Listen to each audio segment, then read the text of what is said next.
The escape pod was dying, Lieutenant. Commander Maya Chen knew this because the warning lights had stopped blinking. Red and had turned to a steady, angry orange. The computer had given up trying to scare her with alarms. Now it just waited with her in the cold darkness of space. Maya floated in the small metal box that had become her coffin. Her research vessel, the Prometheus, was gone. She had watched it break apart 3 days ago when the engine core failed.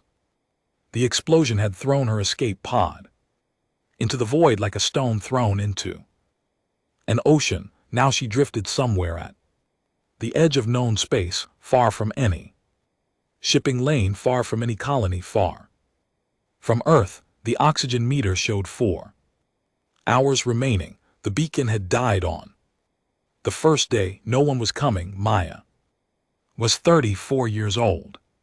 She had spent 12 of those years in space studying stars and planets and the mysteries of the universe. She had always known she might die out here. Every space traveler knew this truth, but she had imagined something faster, an explosion, a whole breach. Not this slow, waiting in the dark. She pulled out her personal recorder. The battery was almost dead, but she had enough power for one last message. This is Lieutenant Commander Maya Chen of the research vessel Prometheus, she said. Her voice was calm. She had practiced being calm for 3 days now. If anyone finds this pod, please send this message to Earth, to my family, to anyone who will listen. She paused and looked at the small window of her pod. Stars filled the view.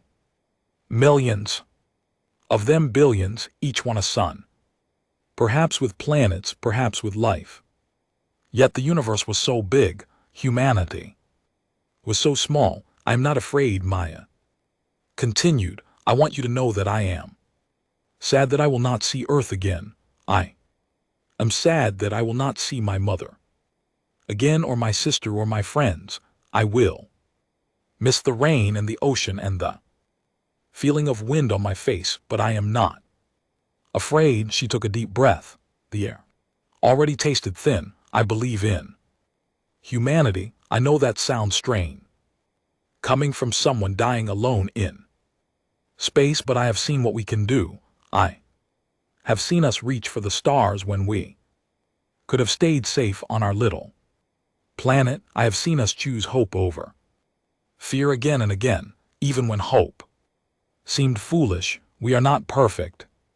We have done terrible things to each other, but we keep trying to be better. We keep reaching, we keep hoping. A tear floated away from her eye, now drifting in the zero gravity like a tiny crystal. So if you find this message, do not be sad for me. I died doing what I loved. I died believing in something greater than myself, and I hope that whoever you are, wherever you are, you believe in it.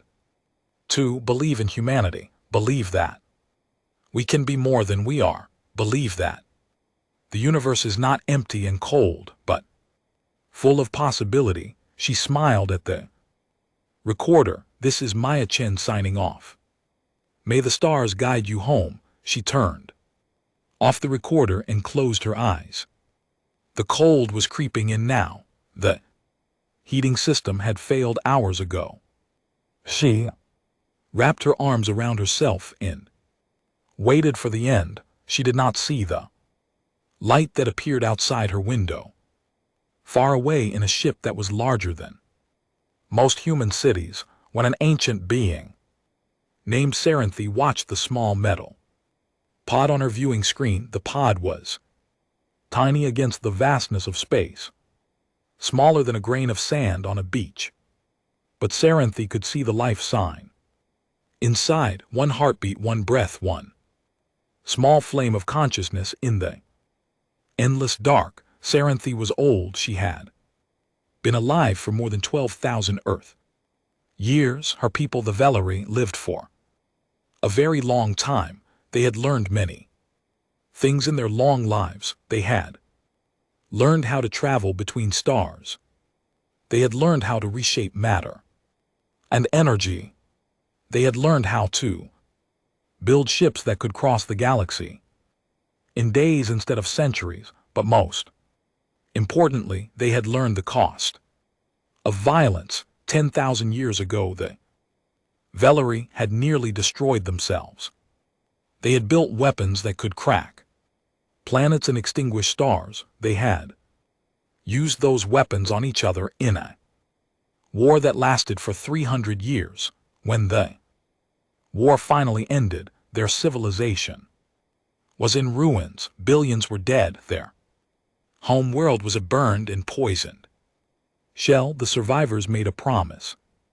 Never again. They would never fight again. They would never interfere with other species. They would watch and record and remember, but they would never act. This was the doctrine of silence, and it had guided the Velari for 10,000 years. Serenthi had helped write that doctrine. She remembered the ashes of her home world. She remembered the screams of the dying. She had sworn an oath to never let such horror happen again, but now she looked at the small pod and the dying human inside, and she felt something she had not felt in thousands of years. She felt doubt. Human was sending a message. Serenthi listened to it. The universal translator turned the strange sounds into meaning. And Serenthi understood. The human was dying. She knew she was dying, and she was not cursing the universe or begging for mercy or crying out in fear. She was talking about hope. She was talking about belief. She was saying that she loved her species even though they were imperfect, even though they had hurt each other because they kept trying to be better. Serenthi had watched many species over the millennia. She had watched them rise and fall, build and destroy, hope and despair. Most of them, when facing death, showed their true nature. They became angry or afraid or bitter. They blamed others for their fate. They died with curses on their lips. This human was different. Serenthi turned to her council. The other elders of the Velari worldship had gathered on the command deck, their crystalline bodies glowing with soft light. They had all heard the message. They all knew what Serenthi was thinking. No, said Elder VTH. His light was a deep blue, the color of caution. The doctrine is clear. We do not interfere. She will die. Serenthi said, many beings die every moment across the galaxy. We cannot save them all. We cannot save any of them. That is not our purpose. Our purpose is to watch and record. But what are we recording? The death of another sentient being. While we do nothing, we record the truth. Bate said, the truth is that the universe is dangerous and life is fragile. The truth is that interference leads to catastrophe. When we learn this lesson with our own blood, we learn that violence leads to catastrophe. Serenthi corrected. Saving a life is not violence. And what happens after we save her? What happens when our species learns of our existence? They will want our technology. They will want our knowledge. They will want our power. And when we refuse to give it to them, they will try to take it. This is what always happens. This is why we hide. Serenthi looked at the viewing screen again. Human had stopped talking. Her eyes were closed. Her life sign was growing weaker. What if they are different? Serenthi asked softly. Bate made a sound. That was the equivalent of a bitter laugh. They are never different. We have watched 10,000 species rise and fall. The Karath seemed different until they burned their world. The Morphs seemed different until they tried to enslave Their neighbors, the Telsons, seemed different until they split the atom and used it to kill billions of their own kind. Every species thinks they are special. Every species believes they will be the ones to break the cycle. And every species proves us wrong. This human, Serenthi said, is facing death. Alone in the cold of space, she has no hope of rescue. She knows she will die. And her final words are words of hope and love for her species. Does that not suggest something? It suggests that she is one good individual among billions. There are good individuals in every species. That does not make the species worthy of intervention. Serenthi was silent for a long moment. The other elders watched her, their crystalline forms flickering with unease. They knew Serenthi, they knew her history. She had been a warrior once before the Great War. She had killed and nearly been killed. She had watched her children die in the fires of their home world. She had more reason than anyone to support the doctrine of silence.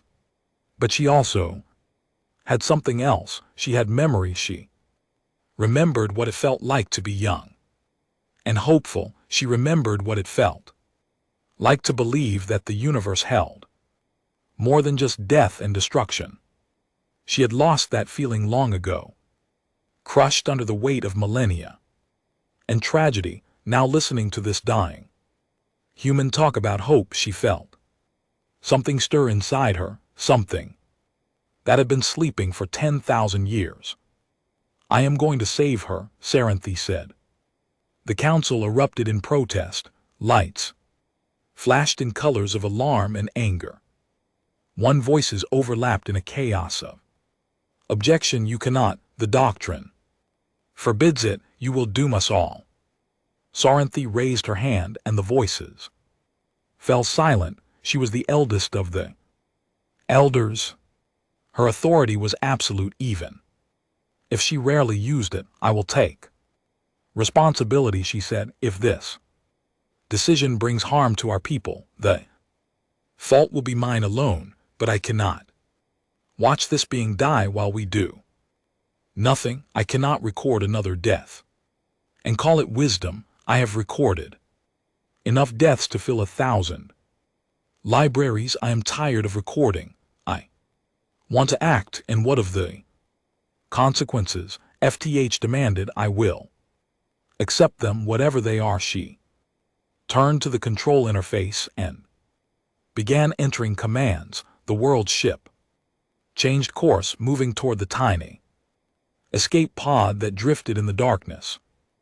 Maya Chen woke to warmth, and this surprised her. She had expected to never wake again. She had expected the cold sleep of death, followed by whatever came after.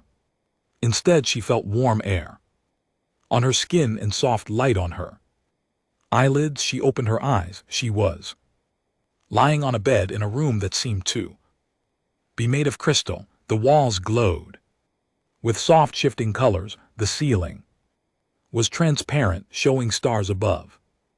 Everything was beautiful and strange and completely impossible. Am I dead? Maya asked. No, said a voice like wind chimes. You are alive. Maya turned her head. Standing beside her bed was a being unlike anything she had ever seen. It was tall and slender, made of what looked like living crystal. Light moved through its body like blood through veins. It had 2 arms and 2 legs like a human, but no face that Maya could recognize. Instead, and there was a smooth surface that shifted with colors and patterns. I am Sereni, the being said. You are aboard my ship. We found you drifting in your small vessel. You were near death. We saved you. Maya stared at the alien. For a long moment, her mind was struggling to process what she was seeing. First contact with an alien species, the dream of humanity for centuries, and she was the one to Experience it. Thank you, Maya said.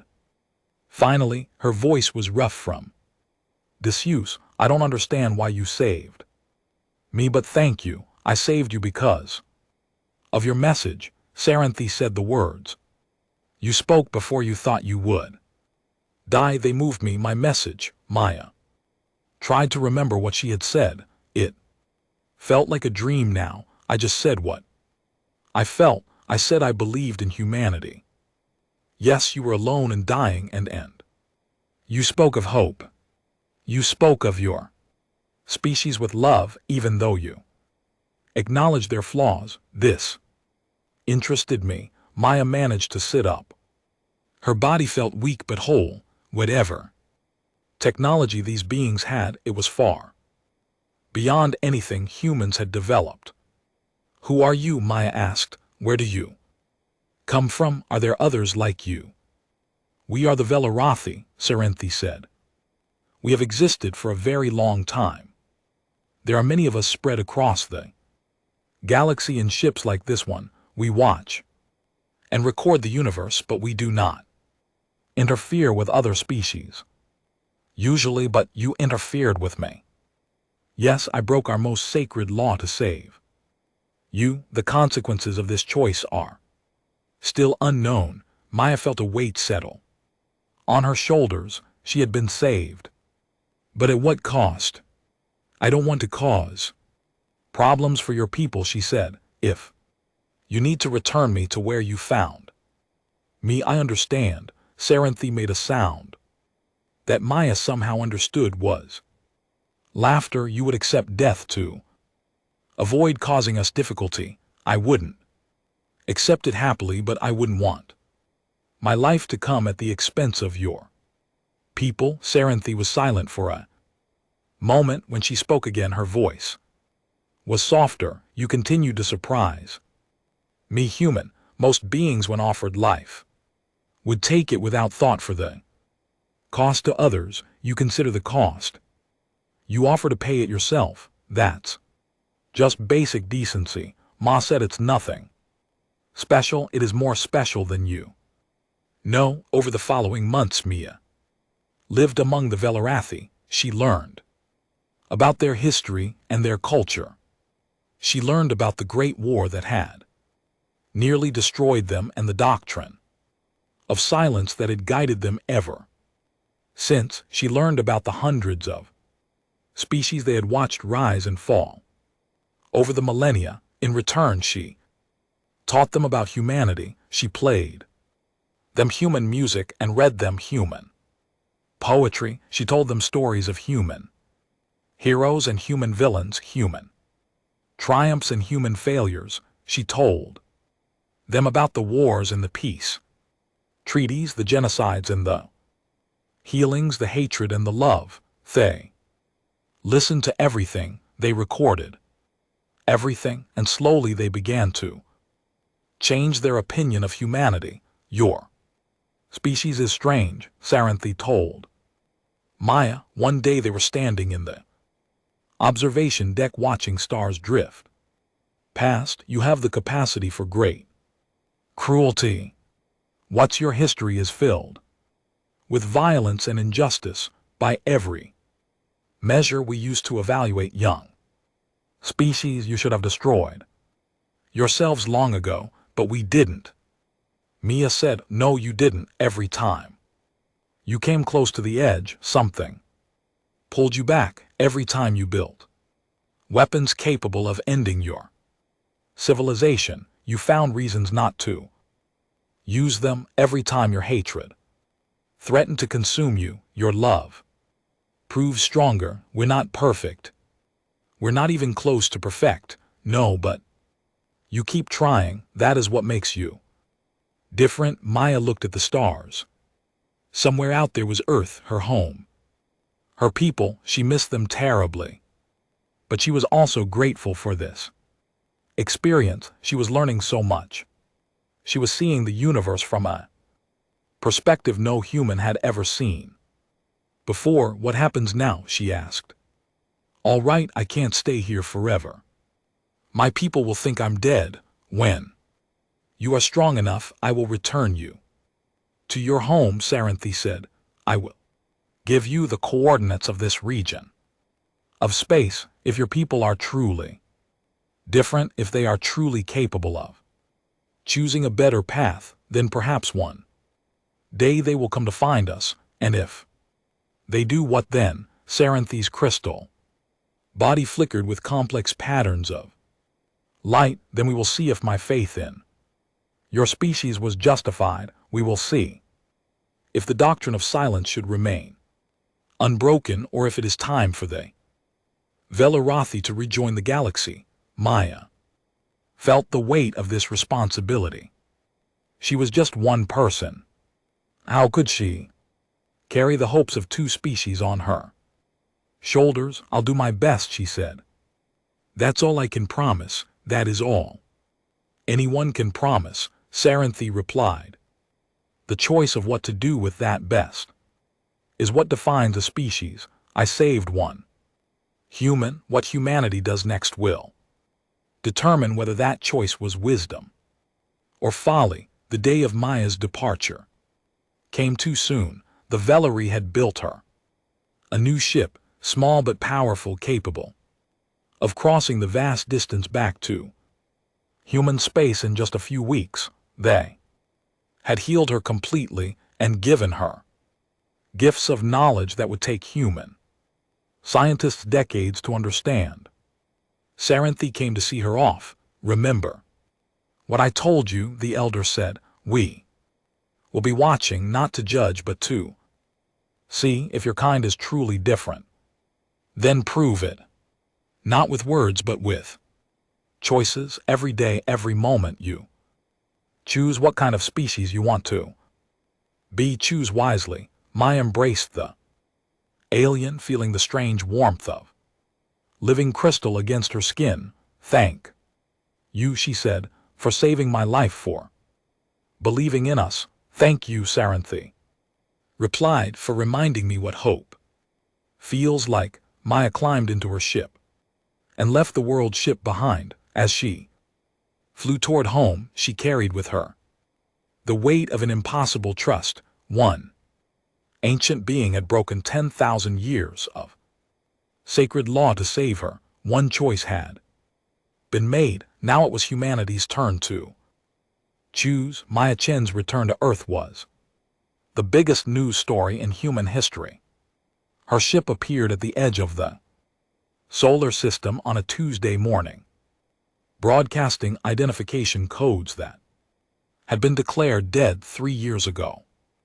Within hours, the entire world was watching as her small and alien vessel descended through the atmosphere and landed at the United Nations headquarters in New York. She stepped out of the ship and faced a crowd of thousands. Cameras from every nation pointed at her. Microphones captured every breath. The world held still, waiting for her to speak. My name is Maya Chen, she said.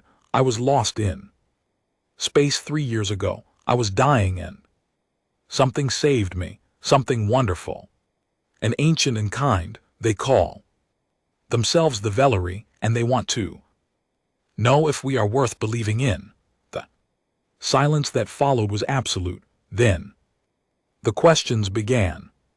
Maya spent the next 6 months telling her story. She spoke to governments and scientists, religious leaders and ordinary citizens. She showed them the technology the Velari had given her, one or technology that could solve problems humanity had struggled with for centuries. Clean energy, medical treatments, materials stronger than anything humans had ever created. But she also told them about the doctrine of silence. She told them about the 10,000 years of watching and recording and never interfering. She told them about the hundreds of species that had risen and fallen while the Velari did nothing. And she told them about Saranthi, the ancient being who had broken her most sacred law to save one dying human. They are watching us, Maya said in her address to the United Nations General Assembly, not to judge us or punish us, but to see what kind of species we really are. They have seen so many civilizations destroy themselves. They have lost hope that any young species can choose a different path, but something about us gave Saranthe hope. Again, something about my message in that dying escape pod made her believe that we might be different. She paused and looked at the assembled leaders of humanity. I don't know if we are different. I know our history as well as anyone. I know about the wars and the genocides and the cruelties we have inflicted on each other, but I also know about the courage and the compassion and the love. I know that every time we came to the edge of destruction, we found a way to step back. I know that we are still here, still reaching for the stars, still hoping for something better. She held up a small crystal, glowing with inner light. It was a gift from Saranthe, a beacon that would allow humanity to contact the Belarathi. They gave me coordinates. They told me that if we are truly different, we should come find them. This is their invitation. What we do with it will define our species. The world debated in government buildings and military headquarters. Leaders discussed the implications of Maya's discovery. Some saw opportunity. An alliance within ancient powerful species could protect humanity from any threat. Access to Velari technology could solve energy crisis, cure diseases, and open the galaxy to human expansion. Others saw danger. How could humanity trust beings they had never met? What if the Velari were lying? What if they wanted to study humans like laboratory animals, or enslave them or exterminate them? The universe was vast and unknown, and trust seemed foolish. Military strategists argued about defensive possibilities. Intelligence agencies tried to analyze the technology Mia had brought back. Warren corporations calculated profits and losses. Politicians weighed votes and popularity, but something else was happening too, something the leaders did not expect. Ordinary people were talking about Saranthe's choice. They were talking about an ancient being who had broken her most sacred law to save a stranger. They were talking about what that meant and what it should mean. Teacher in Brazil told her students about the Velari and asked them what they thought humanity should do.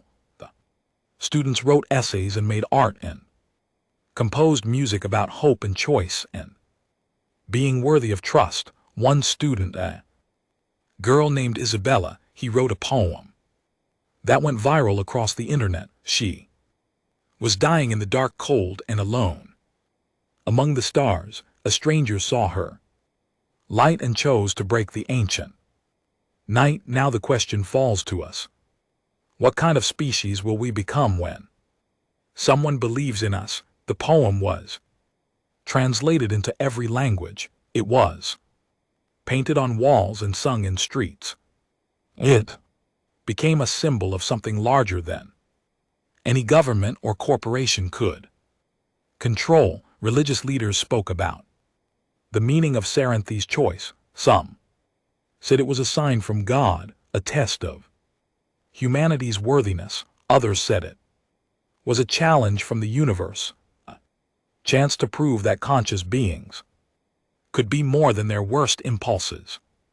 Debates raged about theology and philosophy, but beneath all the arguments was a single question: what should humanity do now? Hand scientists studied the technology Maya had brought back. They published papers and held conferences and argued about implications. The clean energy system alone could transform human civilization. The medical knowledge could extend human lifespans and cure diseases that had plagued humanity for millennia.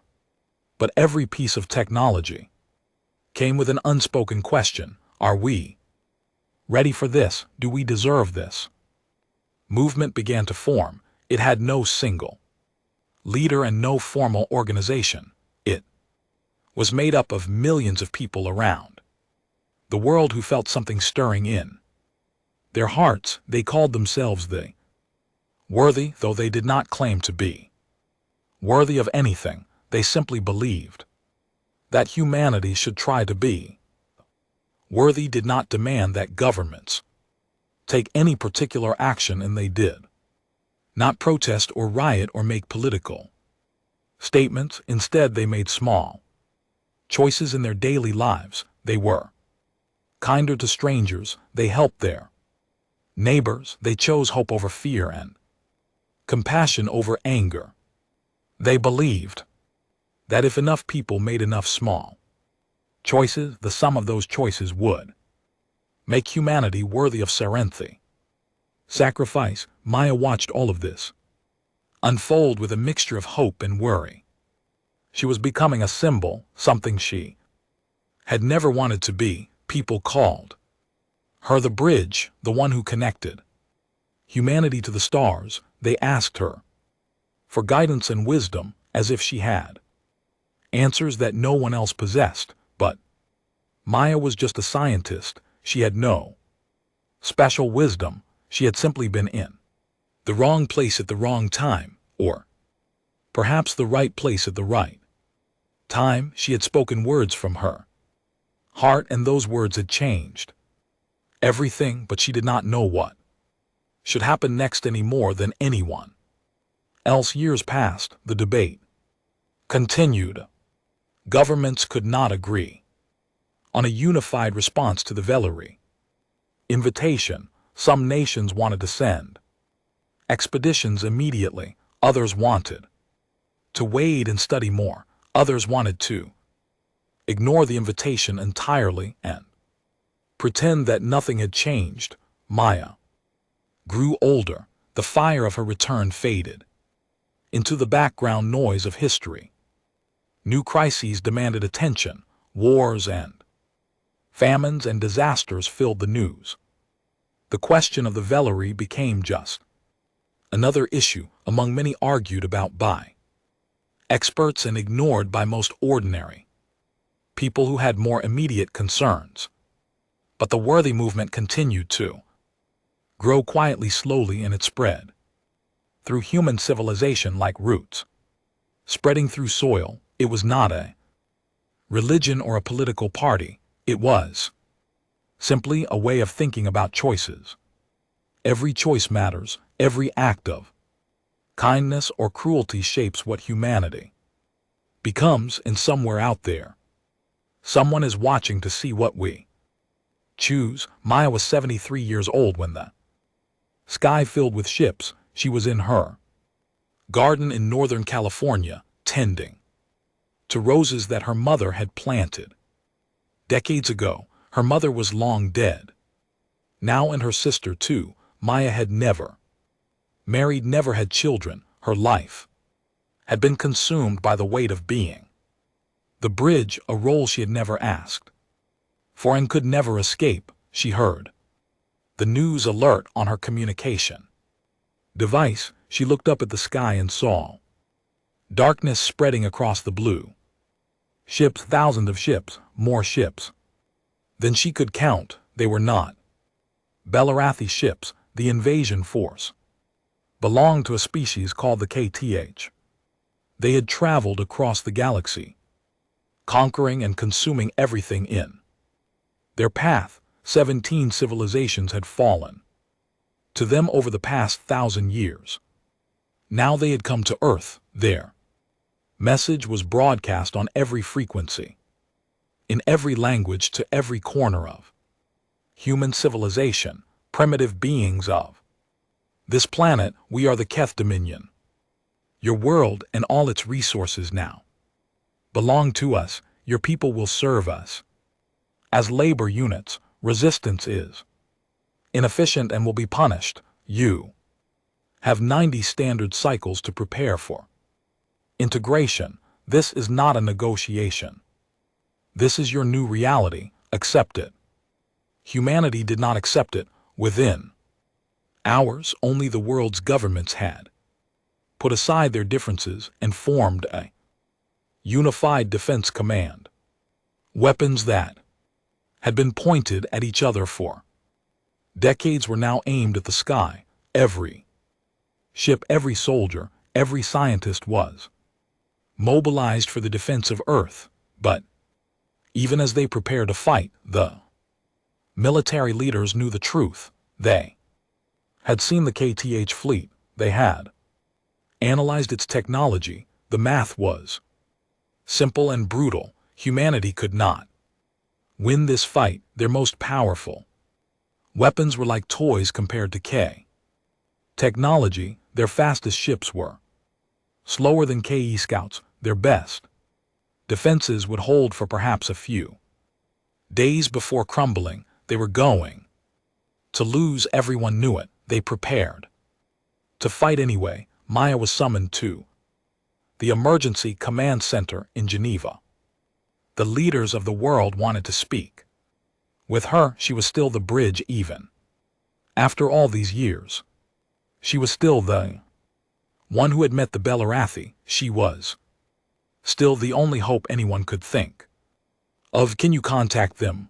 The Secretary General asked. She was a young woman, barely 40, with the weight of the world on her shoulders. The Belarathi. Can you ask them for help? Maya looked at the crystal beacon she had carried for 40 years. She had never used it. She had been waiting for humanity to decide what kind of species they wanted to be. Now the decision had been made for them. I can try, Mia said, but you need to understand something. The Velari have not interfered with any species for 10,000 years. They let civilizations rise and fall without lifting a finger to help. They have watched 17 species fall to the K-17. They did nothing, but they saved you. The Secretary General said. One person, one time, because of a message I sent while dying. That is very different from asking them to fight a war for us. We have to try. What else can we do? Maya nodded slowly. She was so tired. She had carried this weight for so long, and now at the end of her life she was being asked to carry it once more. I will send a message on, she said, but I will not ask them to save us. What? Why not? Maya looked at the young leader with eyes that had seen too much and understood too little. Because asking them to save us would prove that we are no different from every other species. We would be begging for protection instead of standing on our own feet. If I ask them to fight for us, I am telling them that Saranthi was wrong to believe in us. And I am telling them that we are just like all the others, unable to face our own fate with dignity. So what will you say? Maya thought for a long moment. She remembered Saren's words from decades ago. We will be watching, not to judge, but to see. I will tell them to watch. Maya said finally. I will tell them to see what we do next. Whatever happens, however this ends, I want them to see who we really are. She activated the beacon. The message she sent was simple.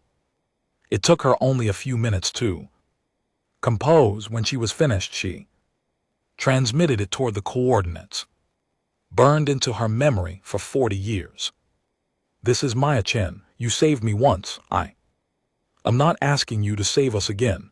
I know you have watched species fall before. I know you have your reasons for not interfering. I accept those reasons, and I do not blame you for them. She paused, gathering her thoughts. But I am asking you to watch what we do next. We are facing an enemy we cannot defeat. We have 90 days before they come to destroy us or enslave us. We know we cannot win. We are going to fight anyway. Another pause. I do not know what we will do in these 90 days. I do not know if we will be brave or cowardly, kind or cruel, united or divided. I only know that whatever we do, it will show you who we really are. So please watch. Whatever happens, watch. And when it is over, remember us. Remember that we tried. She ended the transmission. 3 days later, Maya Chen died in her sleep. She never knew if the Valerie received her message. She never knew what would happen to her species. She died believing in them just as she had believed in them when she thought she was dying alone in that cold escape pod so many decades ago. But her message was received across the vast distances of space in a worldship older than human civilization. An ancient being named Saranthi listened to Maya's final words, and she began to watch. On Earth, humanity prepared for the end. Weapons were built, defenses were raised, soldiers trained, and ships launched, and the clock counted down toward zero. But something else happened. Something that no one had planned and no one could explain. People started being kinder to each other. It began with small things. A man in Tokyo gave his lunch to a homeless person because, as he said, if we only have 90 days left and I want to spend them being the person I always meant to be. A woman in Cairo forgave her sister for a betrayal that had divided their family for 20 years. A child in Buenos Aires wrote a letter to pen pal he had never met, saying, I hope you survive. I hope we all survive, but if we don't, I want you to know that you were my friend. Small things grew into larger things. Enemies made peace. Old hatreds were put aside. Resources that had been hoarded were shared. Knowledge that had been kept secret was made public. The barriers that had divided humanity for millennia began to crumble. No one ordered this to happen. No government mandated it. No religious leader commanded it. It simply happened, like water flowing downhill, like flowers turning toward the sun. Faced with extinction, humanity chose not to fight each other when they chose to fight together, and they chose something else. They chose to face the end with grace. In schools around the world, teachers continued to teach, not because they believed their students would need the knowledge, but because learning was what humans did. It was who they were. In hospitals, doctors continued to heal, not because they believed their patients would have long lives, but because healing was sacred, regardless of how much time anyone had left. In churches and mosques and temples and simple family homes, people gathered to pray and sing and tell stories, not because they believed their prayers would be answered, but because prayer was hope made visible, and hope was the most human thing of all. Artists created art. Musicians played music. Writers wrote stories, not for fame or money or recognition, but because beauty was worth creating. Even at the end of the world, especially at the end of the world, children played games and laughed and dreamed of futures they would probably never see. Parents held them close and told them that everything would be okay, even though they did not believe it. They lied to protect the innocent, and the lie was a form of love. The 90 days passed. The KTH fleet moved closer. The moment of truth approached, and somewhere far away, an ancient being watched. She saw the weapons and the defenses and the soldiers preparing for battle, but she also saw the kindness And the courage and the stubborn, beautiful hope she saw a species facing. Extinction, and she saw them choosing to be worthy of survival, even if survival was impossible. She saw Maya Chen's faith justified, and she knew what she had to do. The Velarathi world ship drifted through the darkness between stars. It was enormous, larger than most moons, a city of crystal and light that had been traveling the galaxy for more than 10,000 years. Inside its glowing halls, the conclave had gathered for the first time in 3 centuries. Saranthi stood at the center of the great chamber. Around her, the elders of the Velarathi waited in silence. Their crystalline bodies pulsed with colors that reflected their emotions: blue for caution, red for anger, orange for fear, green for hope. There was very little green. You have all seen what I have seen, Saranthi said. Her voice echoed through the chamber like music. You have all watched the humans face the Cath invasion. You know what they have chosen to do. Elder VTH stepped forward. His light was deep blue, knee darker than it had been decades ago when they had argued about saving Maya Chen. I have watched, Bate said. I have seen them build weapons they know will fail. I have seen them prepare defenses they know will crumble. I have seen them choose to fight a battle they cannot win. This is not wisdom. This is foolishness. Is it? Saranthi asked. Or is it something else? What else could it be? They are throwing their lives away. They could negotiate with the KTH. They could surrender and survive as servants. Many species have made this choice. It is not pleasant, but it is survival. And is survival the only thing that matters? VTH's light flickered with frustration. It is the foundation of everything.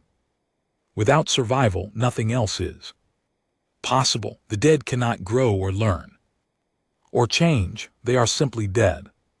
Saranthi nodded slowly. You are right. The dead cannot grow or learn or change. But sometimes the way a species faces death tells us more about who they are than all the years of their life combined. She waved her hand in the air, filled with images. They were recordings from her observation drones captured over the past 90 days on Earth. The first image showed a classroom. Children sat at desks while a teacher stood at the front explaining mathematics. The windows showed a sky dark with Keth ships. Sirens wailed in the distance. But the teacher kept teaching, and the children kept learning. This teacher knows she will probably die, Saranthi said. She knows her students will probably die, yet she continues to teach them, not because it is useful, but because she believes that learning has value in itself. She believes that being human means reaching for knowledge even. At the end, the next image showed a hospital. Doctors and nurses worked frantically treating patients injured. The preparations for war. The hospital was running low on supplies. The staff had not slept in days, yet they kept working.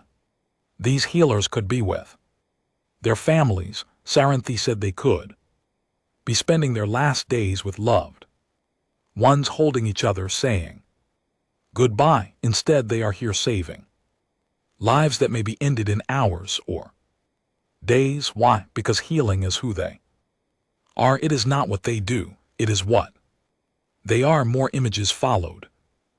Musician playing violin in a bomb shelter, bringing peace to terrified refugees. An old man planting a tree he would never see grow. 2 former enemies shaking hands and apologizing for decades of hatred. He, a child, giving her last piece of bread to a younger child, because, as she said, you're littler than me, and little people need to eat.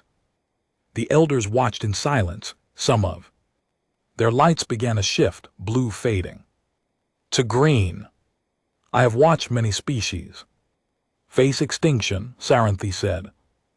Kareth the Morph the Telsin, all of them fell to various disasters, natural or self-inflicted, and when they faced the end, they showed their true nature. The Kareth turned on each other, fighting over scraps even as their world burned. The Morveth collapsed into despair, giving up before the end arrived. The Telsin blamed each other, spending their last days in bitter recrimination instead of comfort. She paused and gestured at the images still floating in the air. The humans are not doing this. They are fighting, yes. They are afraid, yes, but they are also being kind. They are forgiving old enemies. They are caring for strangers. They are creating beauty in pursuing knowledge and loving each other with a fierce, desperate intensity that takes my breath away. Bates spoke again, his voice troubled. One species in 10,000, one exception to the rule. Does this justify breaking the doctrine that has kept us safe for millennia? Safe, Saranthi's voice sharpened. We are not safe, Bate. We are hiding. We have been hiding for 10,000 years, watching the galaxy burn around us while we do nothing. We call it wisdom, but it is fear. We call it principle, but it is cowardice. The chamber erupted in protest. Lights flashed in angry reds and oranges. Voices overlapped in denial. How dare you? The doctrine saved us. You insult the memory of our dead. Saranthi waited for the noise to subside. When she spoke again, her voice was quiet but filled with pain. I was there when we wrote the doctrine. I held my children as they died in the fires of our war. I swore that I would never let such horror happen again, and I believed that the only way to prevent horror was to prevent involvement. If we never acted, we could never act wrongly. If we never interfered, we could never cause harm. She looked at each elder in turn. But I was wrong. Inaction is a choice. Watching without helping is a choice. Every time we recorded a species dying, while we did nothing, we made a choice. We chose their death over our discomfort. We chose our safety over their survival. We called it neutrality. But there is no such thing as neutrality. There is only action and inaction, and both have consequences. And what would you have us do? Bate demanded. Fight the Keth, risk our own existence for a species we barely know. Yes, Saranthi said simply. The silence that followed was absolute. 10,000 years ago, we nearly destroyed ourselves with war. We learned that violence leads to destruction. This is true, but we learned the wrong lesson. We thought the answer was to never fight again. The real answer is to only fight for things worth fighting for. She pointed at the images of humanity still floating in the air like memories made visible. These beings are worth fighting for, not because they are perfect. They are far from perfect, but because they are trying in the face of extinction. With every reason to give up, they are trying to be better. They are trying to be worthy. They are trying to be kind. Her voice rose with passion. For 10,000 years I have watched species fail this test. For 10,000 years I have recorded their failures and told myself that this was wisdom, but it was not wisdom. It was despair. I had given up hope that any species could be different. I had forgotten why the doctrine was created. In the first place, why was it created? Asked a young elder whose light was flickering between blue and green. To protect us from our worst impulses. To prevent us from using our power for conquest and domination. But it was never meant to prevent us from using our power for good. It was never meant to turn us into watchers while the galaxy suffered. We were not supposed to become gods who observe without caring. And we were supposed to become wise beings who know when to act and when to refrain. She looked at the image of the teacher in the classroom, still teaching as the world ended around her. The doctrine was meant to be a shield against evil. We turned it into an excuse for apathy, and I am done with apathy. I am done with watching. I am done with recording the deaths of the innocent while I tell myself that it is not my concern. Bait stepped closer to her. His light had begun to shift, blue fading to something more complex. And if we intervene and it goes wrong, what if the humans prove to be no different from the others? What if they take our technology and use it to conquer? What if they turn on us just as everyone else has? Then we will have tried. Serenity said we will have reached out in hope instead of withdrawing in fear, when we will have chosen to believe in the possibility of good, even if that belief is proven wrong. And that choice, that act of faith, will mean something. It will mean that we are still capable of hope. It will mean that the Valerie have not entirely forgotten what it means to be alive. She raised her hand, and the images changed. Now they showed Earth from space, a blue and green jewel, surrounded by the dark shapes of Ke warships, so small, so fragile, so beautiful. I saved one human 40 years ago, Serenity said. I broke the doctrine because something in her message touched my heart. I did not know if I was right or wrong. I only knew that I could not watch her die without trying to help. She turned to face the conclave fully.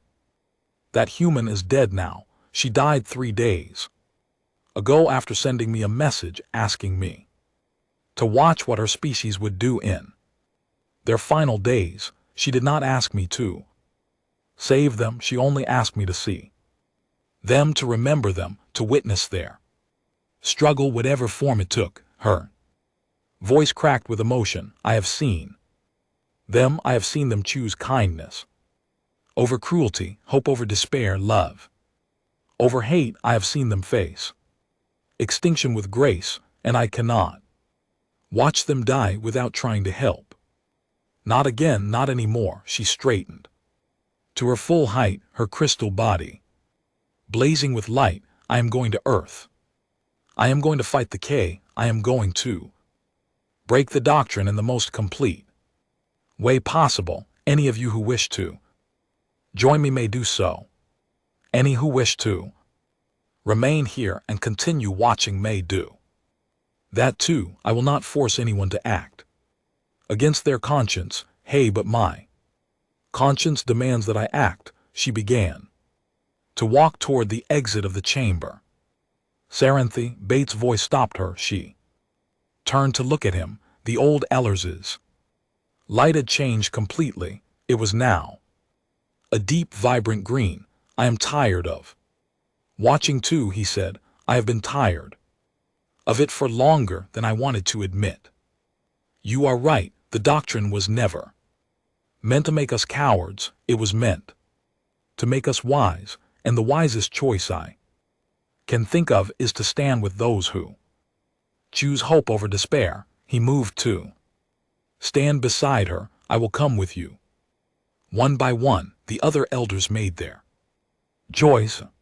Some remained where they stood, their lights flickering with doubt and fear, but most moved to join Serenity and VTH, dozens of ancient beings, each older than human civilization, each choosing to break their most sacred law for a species they barely knew. By the time Serenity reached the exit, nearly 3/4 of the conclave stood behind her. Set course for Earth, she commanded. Mim speed and prepare our weapons. World ship began to move. Stars streaked past its crystal walls as it folded. Space around itself, crossing distances that would take human ships centuries in. Mere days. On Earth the 90 days had almost ended. The K ultimatum would expire in hours. The invasion fleet had taken position, surrounding the planet like a cage of metal and death. Human forces were ready to fight, even though they knew they could not win. In cities around the world, people gathered to watch the final hours. Some prayed, some sang, some simply held each other and waited. Why? A little girl in Mumbai asked her mother, "Are we going to die?"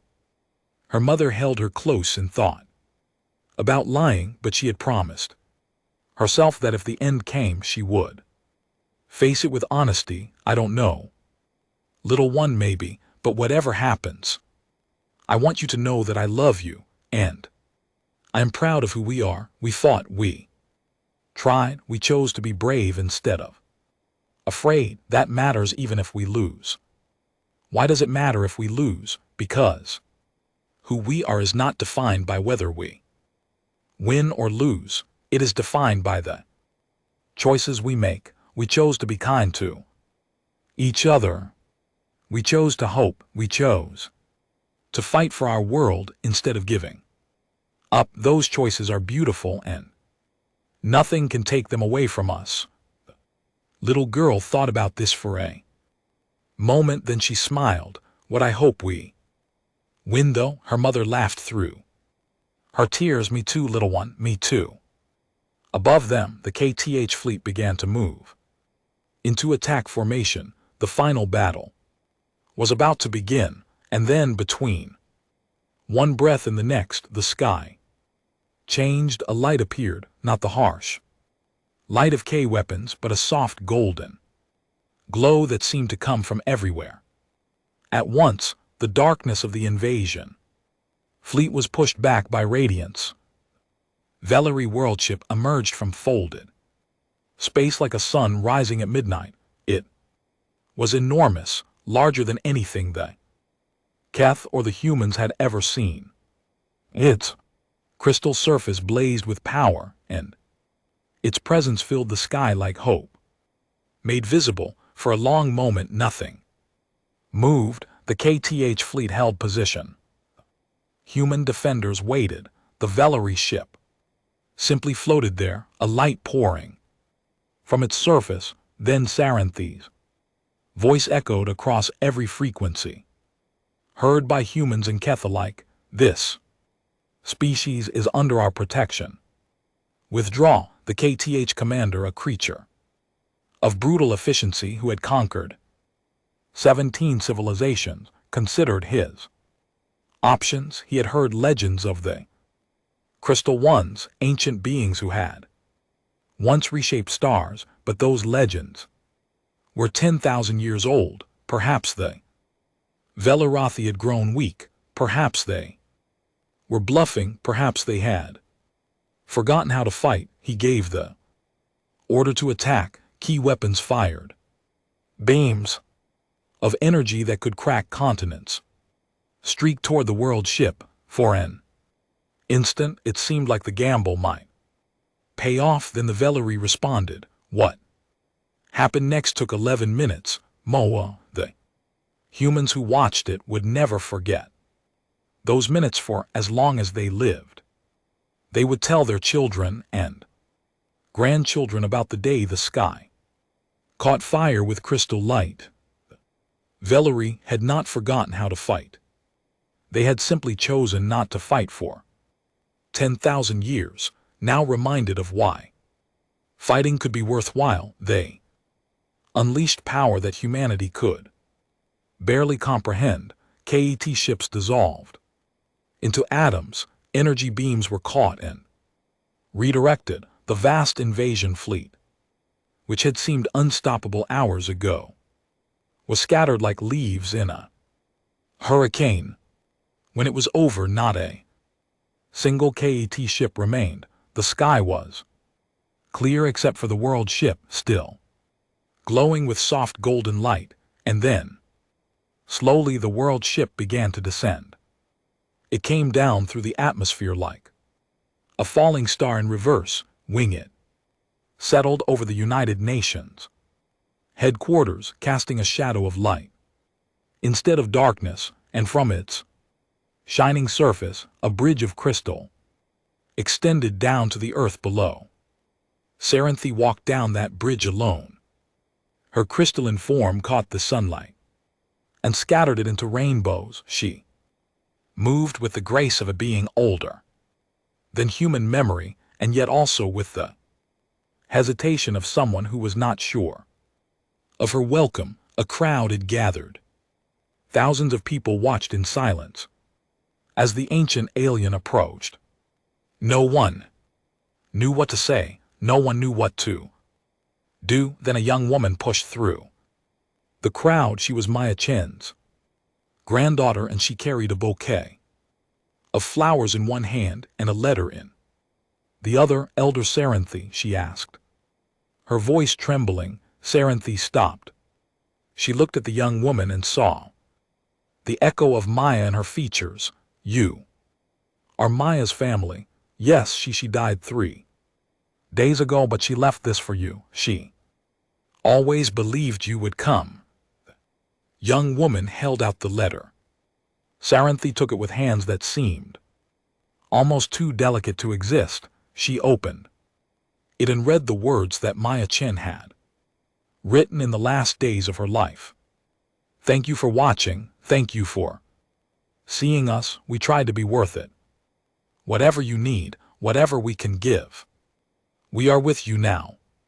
All of us. Sari looked up from the letter. Her crystal body flickered with patterns of light that no human could fully interpret, but somehow everyone who saw her knew what she was feeling. She was crying. We came back, Saranthi said softly. We saved one human, and she made us believe again. She made us hope again. She reminded us why we used to care about the universe instead of just watching it, and now we have come back to save all of you. She looked at the crowd, at the thousands of faces watching her with expressions of wonder and gratitude and fear. But we did not save you because you needed saving. We saved you because you proved that you were worth saving. You faced extinction and you chose to be kind. You knew you were going to lose and you chose to be brave. You had every reason to despair and you chose to hope. Her voice rose, echoing across the silence. We have watched 10,000 species rise and fall. None of them have ever made the choices you made. None of them have ever shown us what you showed us. You are not perfect. You are very far from perfect. But you are trying, and that is more than anyone else has ever done. She reached out and took the young woman's hand. Maya saved us, Saranthi said, by showing us what humanity could be. She saved the Velari from our own despair. Now we return the favor, not because we are generous, but because we owe you. We owe you everything. The young woman smiled through her tears. Around her, the crowd began to cheer. The sound grew and grew until it filled the sky. A roar of joy and relief and hope that seemed to shake the earth itself. The Velari had returned, and humanity had proven worthy. The first year after the KTH defeat was the strangest in human history. An ancient alien species had descended from the stars, destroyed humanity's enemies in 11 minutes, and then asked very politely if they could stay. Saranthi explained it to the emergency session of the United Nations. The conclave chamber aboard the world ship was broadcast to every screen on Earth, and billions of humans watched as the crystalline elder spoke. We have broken our most sacred law, she said. For 10,000 years, we chose not to interfere with other species. We watched civilizations rise and fall, telling ourselves that our neutrality was wisdom.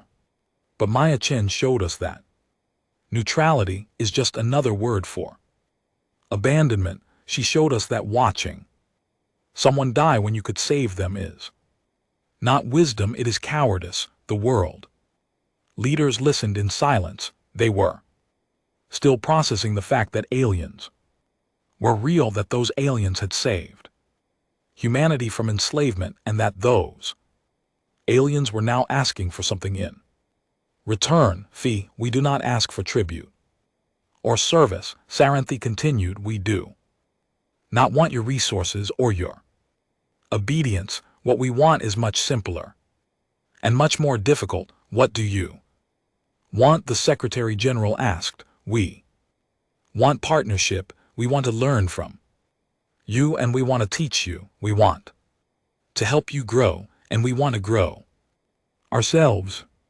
For 10,000 years we have been frozen in our own history, unable to move forward because we were too afraid to act. You have shown us a different way. You have shown us that action is not the same as violence, and that hope is not the same as foolishness. She paused, her crystal body flickering with complex emotions. We want to believe in the universe again. We want to believe that the future can be better than the past. We had forgotten how to believe those things. What you reminded us. The partnership began slowly. There was too much fear on both sides, too much uncertainty, too many questions without answers.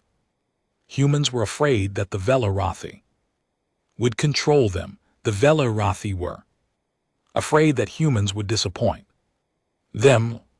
Both species were afraid that the hope they felt was just another illusion, waiting to be shattered. But fear faded with time, and in its place something new began to grow. The Velarathi shared their technology carefully. They did not simply hand over blueprints and formulas. Instead, they taught humans how to understand the principles behind the technology. They wanted humanity to grow into their power, not to be overwhelmed by it. Human scientists worked alongside Velari researchers in floating laboratories above Earth's atmosphere. They learned about energy systems that could power cities for centuries without fuel. They learned about materials that could withstand the heat of stars.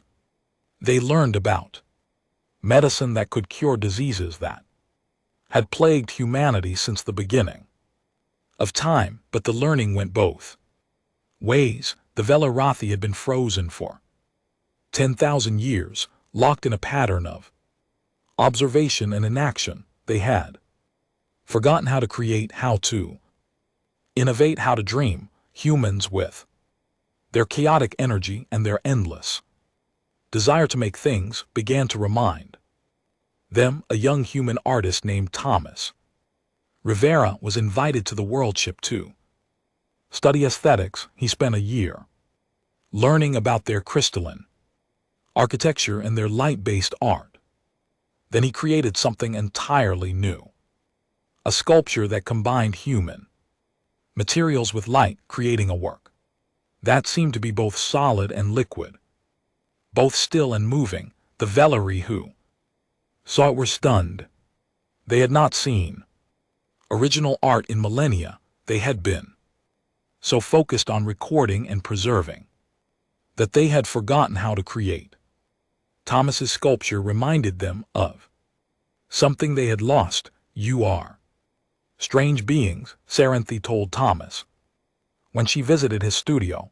You live such short lives, and yet you create as if you have forever. You know that death is coming, and yet you build as if you will never die. Thomas smiled. Maybe that's why we create, because we know we won't last forever. We want to make something that will. We live for thousands of years, Saranthi said thoughtfully, and we stopped creating centuries ago, perhaps because we had so Much time we stopped feeling the urgency, we stopped understanding why. Creation mattered, creation always matters, even if no one ever sees what you make, even if it falls apart the next day. The act of making something is itself valuable. It's saying to the universe, I was here, I thought this was beautiful, I wanted to share it. Saranthe was quiet for a long moment. Then she did something she had not done in over 1,000 years. She began to create. Her first work was simple, small sculpture of light and crystal that represented a human hand reaching toward the stars. She worked on it for weeks, struggling with techniques she had not used since before the Great War. The result was imperfect, rough in places where it should have been smooth. She loved it anyway. Across the world-ship, other Velarthi began to create again. They painted with light. They composed music that mixed crystalline harmonics with human melodies. They wrote poetry in languages that had not been used for entertainment. In millennia, the artistic renaissance spread through their society like a fire and dry grass. Meanwhile on Earth, humans were changing too. The worthy movement that had begun before the Keth invasion continued to grow, but now it had a new purpose. It was no longer about proving humanity worthy of rescue. It was about being worthy of partnership. People around the world began to think differently about their choices. Every act of kindness was seen as a contribution to the partnership. Every act of cruelty was seen as a betrayal of the beings who had saved them. The social pressure to be better than before grew stronger and stronger. This was not always positive. Some people felt overwhelmed by the expectation to be good. Some rebelled against what they saw as impossible standards. Some argued that humanity should not change itself to please aliens, no matter how friendly those aliens seemed. But the majority of humans embraced the challenge. They wanted to be worthy. They wanted to show that Saranthe's faith in them had been justified. They wanted to prove that Maya Chen had been right to believe in them all those years ago. Schools added new courses about ethics and choice. Businesses adopted practices that prioritize cooperation over competition. Governments began to work together in ways that would have seemed impossible just a few years earlier. The changes were not perfect. Humanity did not become a utopia overnight. People still made mistakes. They still hurt each other. They still chose poorly sometimes, but the overall direction was clear. Slowly, painfully, beautifully, humanity was growing up. 5 years after the K defeat, the first joint expedition was launched. A human Velari crew set out in a new kind of ship designed by engineers from both species. Their mission was simple: explore the galaxy and make contact with other civilizations. Captain Sarah Okonkwo was the human commander. Elder VTH was the Velari leader. Together they led a crew of 50 humans and 30 Velari into the unknown. Their first contact was with a species called the Telrin. The Telrin had been hiding for centuries, terrified of the KTH and other predatory species.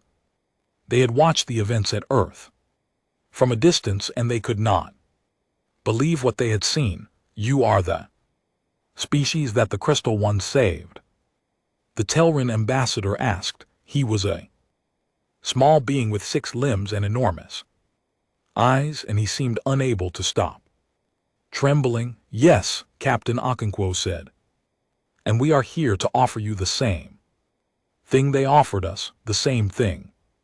What do you mean? Friendship, partnership, a chance to be part of Something larger than yourself. The Telin ambassador was silent for a long moment, then he began to cry, strained. Tears that evaporated into mist. We have been alone for so long, he said. We have been hiding for so long. We thought the universe was only darkness and death. We thought we were the only ones who believed that things could be different.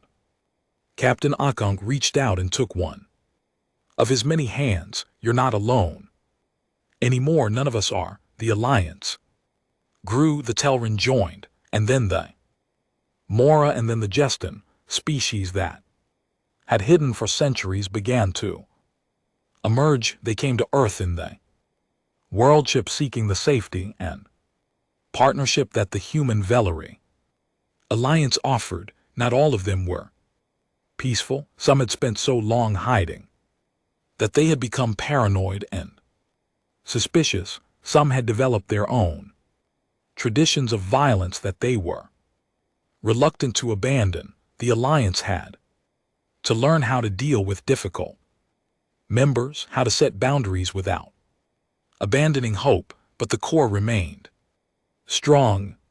Humans and Velarathi work together to welcome each new species, Kai to help them heal from their centuries of fear, to show them that the universe could be different. 10 years after the KTH defeat, the Alliance faced its first real test. A species called the Breath had been part of the Alliance for 2 years. They were powerful beings, nearly as advanced as the Vellery themselves, but they had never truly accepted the Alliance's principles of cooperation and kindness. They had joined for protection, not for partnership. When a rich asteroid belt was discovered between Vir and human territory, the Vir decided to take it by force. They moved their fleet into the belt and declared it theirs, regardless of the Alliance's rules about shared resources. The crisis divided the Alliance. Some species wanted to punish the Breath harshly to show that breaking the rules had consequences, or others wanted to negotiate to find a compromise that would keep the Alliance together. Still others wanted to expel the Breath entirely, to show that the Alliance was only for those who truly believed in its principles. Saranthi called an emergency meeting of the Alliance Council. Representatives from 17 species gathered in the great hall of the world ship. Their voices raised in argument. The VHT have betrayed us, shouted the Telrin ambassador, his small body quaking with anger. They have shown that they never truly joined us. They were only using us for protection. Now that they feel strong enough, they return to their old ways. But if we punish them, we become like them, argued the Mora representative, a tall being with skin like flowing water. We become just another empire that uses force to get what it wants, and that is not who we are. Who we are is defined by our choices, Captain Okonkwo said. She was older now, her hair gray, but her eyes still burned with the same fire she had brought to the first expedition. The question is not what the Breath did. The question is what we do in response. What do you suggest? Saranthi asked. Okonkwo stood and faced the council. I suggest we remember why we formed this alliance. In the first place, it was not to create another empire. It was not to enforce rules through punishment. It was to offer hope, to show the galaxy that there is another way, to prove that cooperation is stronger than competition. She turned to look at the Breath representative, a silent figure in the corner who had said nothing during the debate. The Breath are afraid. They have been afraid for a long time. They joined us because they wanted protection, and that is not wrong. Protection is a good reason to join, but they never learn to believe in the alliance's deeper purpose. They never learn to hope. She walked toward the breath representative. I do not blame you for what your people did. I understand the fear that drove them, but I also believe that fear does not have to be the end of the story. You can choose differently. You can learn to hope. The Verth representative finally spoke.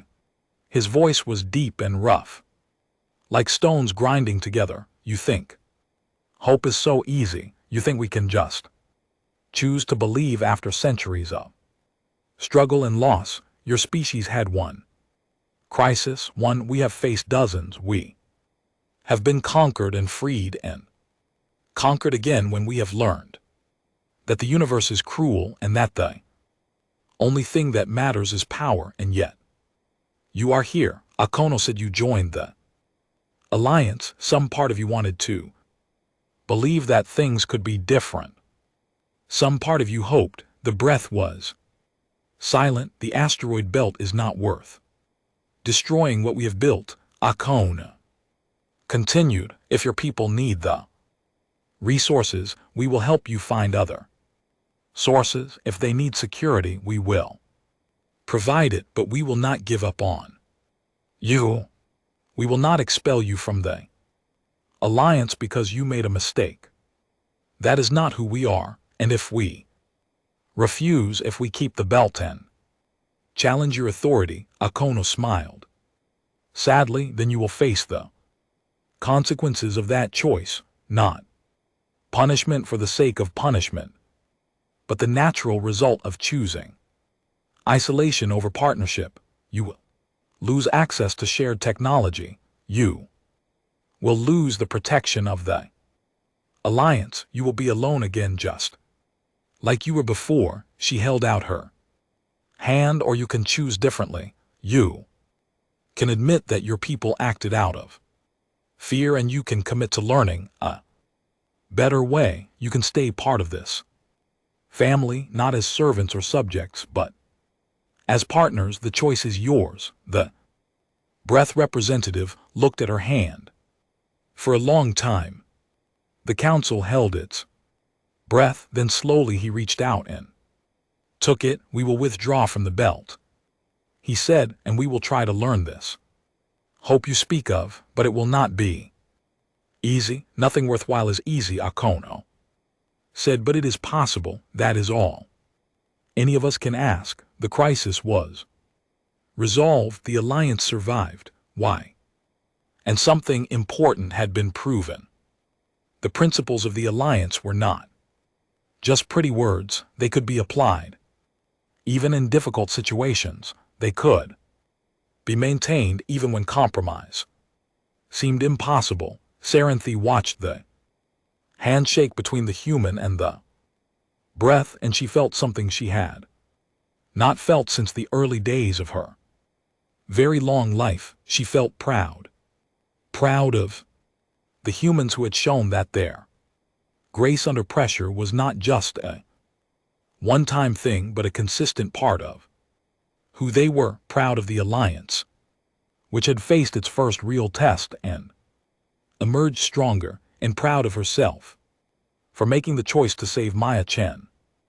All those years ago, that single choice had led to this moment, to this handshake, to this proof that the universe could be different. One human saved, then one species, now 17 species, working together, learning together, hoping together, and this was only the beginning. 50 years had passed since the Keth defeat, 50 years since the Vellery world ship descended through Earth's atmosphere and changed history forever.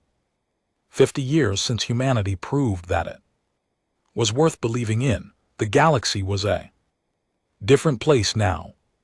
The human Vellery alliance had grown beyond anything Sereni had imagined. 43 species were now part of the Great Coalition, each bringing their own strengths and their own challenges. Together they had built something that had never existed before. A galactic community based on cooperation instead of conquest, hope. Instead of fear, the Alliance had stations and outposts scattered across hundreds of star systems. It trade routes connected civilizations that had never known each other existed. Schools taught the history of dozens of worlds. Hospitals use medical knowledge from every species to heal patients that any single civilization would have been unable to save, and at the center of it, all humans continued to be humans. They were still chaotic and messy and full of contradictions. They still argued and fought and made mistakes. They still hurt each other sometimes, but they also kept trying, kept hoping, kept believing that tomorrow could be better than today. That stubborn, beautiful optimism had become the heartbeat of the Alliance. Serenthi was very old now. Even by Valerie standards, her crystalline body had begun to dim. The light that had burned inside her for over 12,000 years finally fading. She knew her time was coming to an end. She had made peace with that truth, but before she died, she wanted to see one more thing. She wanted to see what the Alliance had become. She wanted to know if her choices had been right. She traveled to Earth, to the city that had grown up around the place where the world ship first landed. The city was called Chin's City, now named after Maya. It was a beautiful place filled with buildings that combined human and Velari architecture, parks where children of multiple species played together, universities where scholars from across the galaxy studied side by side. Serenthi walked through the streets, slowly, her ancient body struggling to keep up with the pace of life around her. People recognized her, of course. She was the most famous being in the galaxy, the one who had broken 10,000 years of silence to save a single dying human. They stopped to thank her, to shake her hand, to tell her how much she meant to them. She accepted their gratitude with humility. She had never felt like a hero. She had simply made a choice when a choice was needed. Everything that followed was not her doing alone. It was the result of millions of choices made by millions of beings, each one adding their own light to the growing flame. She found herself at the Maya Chen Memorial, a beautiful park in the center of the city. At its heart stood a statue of Maya, forever young, forever reaching toward the stars surrounding the statue. Smaller monuments to the key moments in Alliance history: the KAT defeat, the first joint expedition, the breath crisis, the admission of each new species. A Serenthi sat on a bench and looked at Ma's face carved in crystal by Velarathi artists. I wish you could see this, she said softly. I wish you could see what grew from the seed you planted. A young human woman sat down beside her. She was perhaps 20 years old, with dark hair and bright eyes that seemed familiar somehow. Elder Serenthi, my name is Hope Chen. I'm Maya's great-granddaughter. Serenthi looked at her with surprise and delight. I did not know Mia's family still lived in Chen City. We never left. This is our home. Maya's legacy is our legacy. Hope smiled. I've heard so many stories about you, about the choice you made, about how you saved my ancestor. She saved me, Serenthi said. I was lost for 10,000 years, frozen in fear and despair. She reminded me what it meant to hope. She gave me back my future. Hope was quiet for a moment, then she asked, do you ever regret it, breaking your law to save one human? Serenthi considered the question carefully. She had asked herself this many times over. The Decades, I regret many things, she said finally. I regret the 10,000 years I spent watching the galaxy suffer while I did nothing. I regret the species that died while I recorded their deaths and called it wisdom. I regret the fear that kept me paralyzed for so long, she turned to look at Hope, but I do not regret saving Maya. That was the first good choice I made in millennia. It was the choice that led to all of this. She gestured at the city around them, at the memorial, at the sky where ships from dozens of species moved among the stars. Every act of kindness in this galaxy, every moment of cooperation, every life saved and every friendship formed, all of it can be traced back to that one choice. Not because I was special, but because that choice opened a door. It showed that change was possible. Hope nodded slowly. That's what my grandmother always said. She said that history is just a collection of choices, and every choice creates new possibilities. The big moments get all the attention, but they are made up of small moments. One person choosing to be kind, one person choosing to hope, one person choosing to believe that things can be different. Your grandmother was wise. She learned from Maya's letters.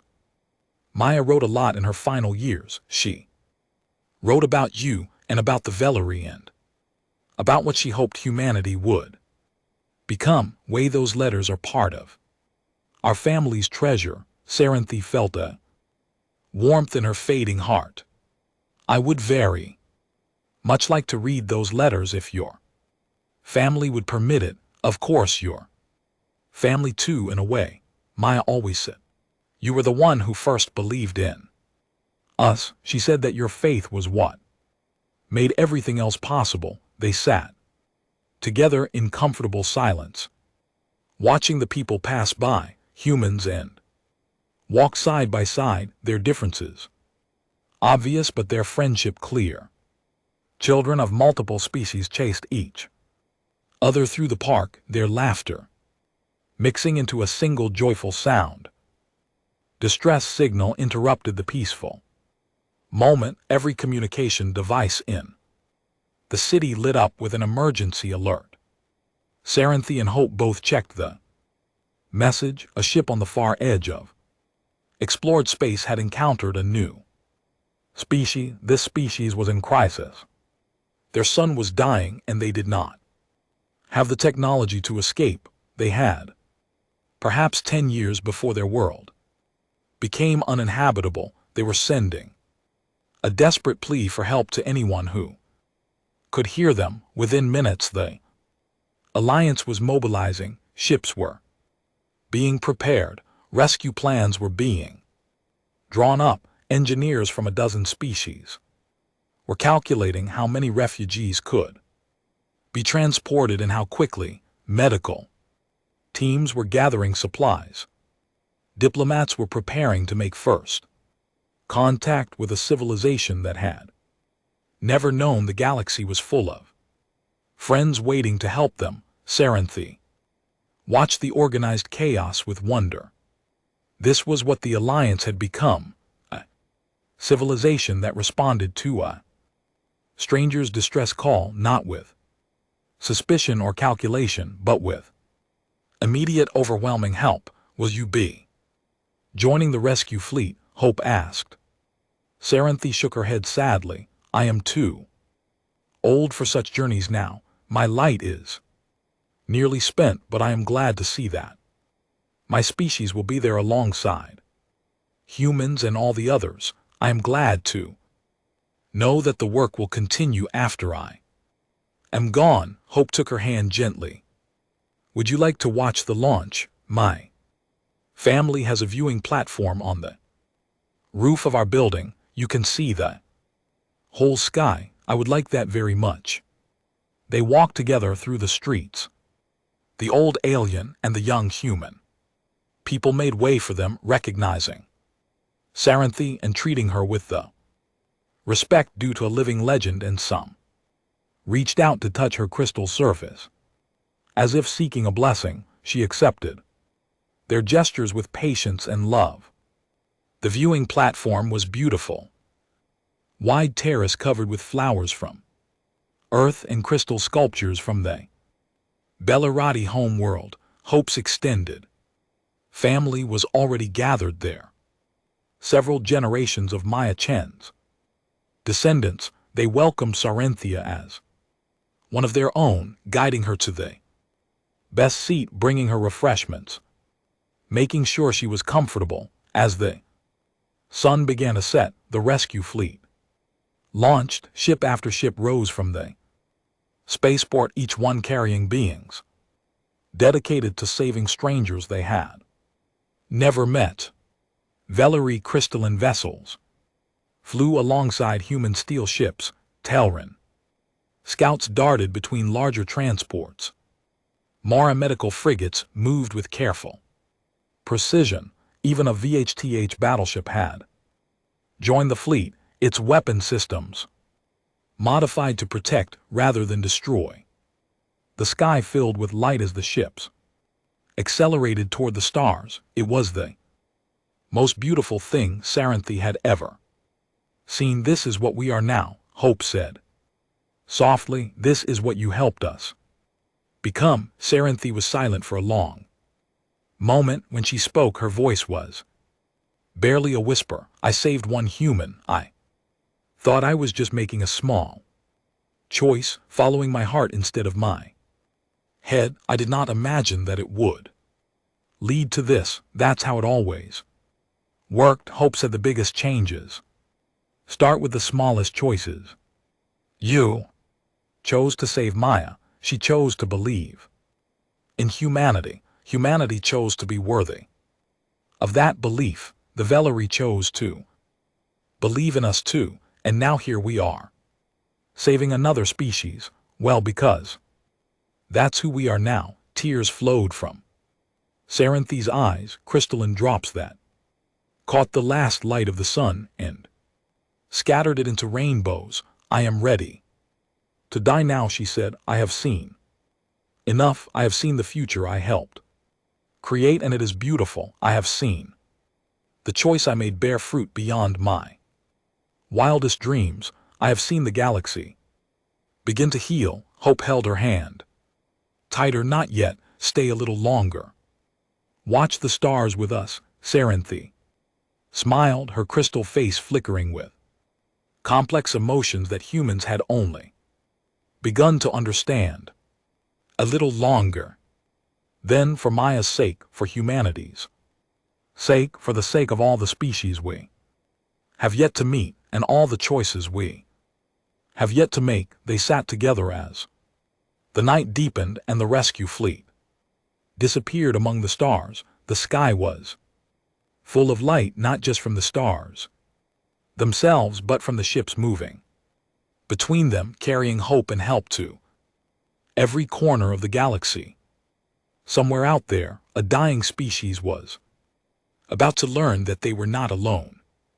They were about to learn that the universe was not as cold and empty as they had feared. They were about to meet the alliance that had grown from one human's message of hope and one alien's choice to listen, and somewhere in that alliance the legacy of Maya Chen and Sarani lived on. Not in monuments or history books, but in the daily choices of billions of beings who had learned that kindness matters, that hope is not foolish, and that even the smallest choice can change the universe. Sarenthi closed her eyes and let the peace wash over her. Her light was fading, but it was not disappearing. It was spreading, diffusing, a becoming part of the greater light that filled the galaxy. She was not dying. She was becoming part of something larger than herself. Her last thoughts were of Maya floating in that cold escape pod so many decades ago, speaking words of hope into the darkness. I believe in humanity, and now, because of that belief, humanity believed in itself, and the Velari believed in humanity, and 43 species believed in each other. And the universe was no longer dark and cold and lonely.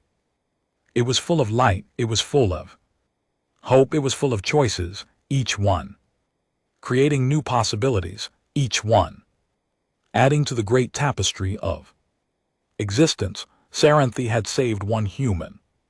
Humanity had made a different choice, and together they had saved the galaxy, but more importantly, they had saved each other. They had reminded each other what it meant to be alive, to hope, to believe in something greater than yourself. That was the real gift, that was the real victory, and it would continue long after Serenthi's light faded into the crystal of the universe, long after humanity spread to 1,000 worlds, long after the Alliance welcomed its 100th species, its 1,000th, its 10,000th. The light would continue, the hope would continue, the choices would continue, forever and ever, as long as there were beings in the universe who remembered what Maya Chen had taught them all, that hope is worth fighting for, that kindness is stronger than cruelty, that even one small choice can change everything, and that we are never ever alone.